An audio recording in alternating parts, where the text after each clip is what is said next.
Hari yang terasa lambat bagi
gila, aku bukan anakmu.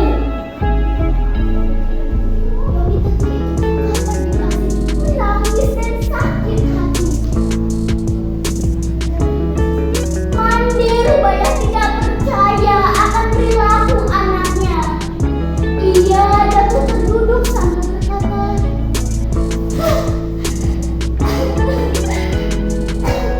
Malik, anakku, aku ini Muna.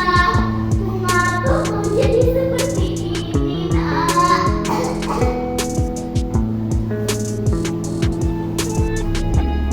Malik tak mempedulikan perkataan ibunya. Ia malu kepada istrinya saat melihat wanita bisu hendak memeluk hatinya. Malik menendangnya sambil berkata, "Hok, benda gila, ibuku tidak seperti engkau, waras dan kotor." Dilihatnya Kak Malik semakin menjauh. Ia tidak menyangka Malik yang dulu disayang tega berbuat demikian. Hatinya perih dan sakit. Lalu ditengadahkan tangannya ke langit dengan hati yang pilu. Ya Tuhan, kalau memang dia bukan anakku, aku maafkan perbuatan yang tadi. Tapi kalau dia benar anakku yang bernama Malik Udang, mohon keadilanmu ya Tuhan. Kutuklah yang menjadi batu.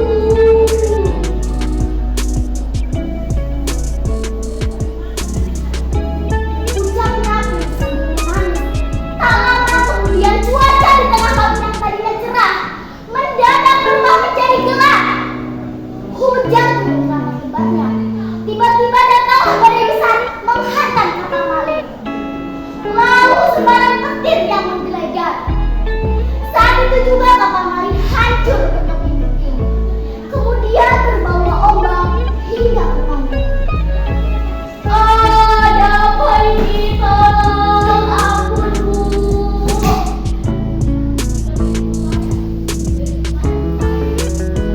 Besok hanya matahari muncul di timur. Badai telah reda. Di kaki bukit terlihat gunung batu yang telah menjadi kapal. Itulah kapal Malik Udang, anak yang menghafal kepada. Di sela-sela batu itu berenang-renanglah ikan teri beranang dan ikan teri biru. Konon itulah dari tubuh serpihan sang istri yang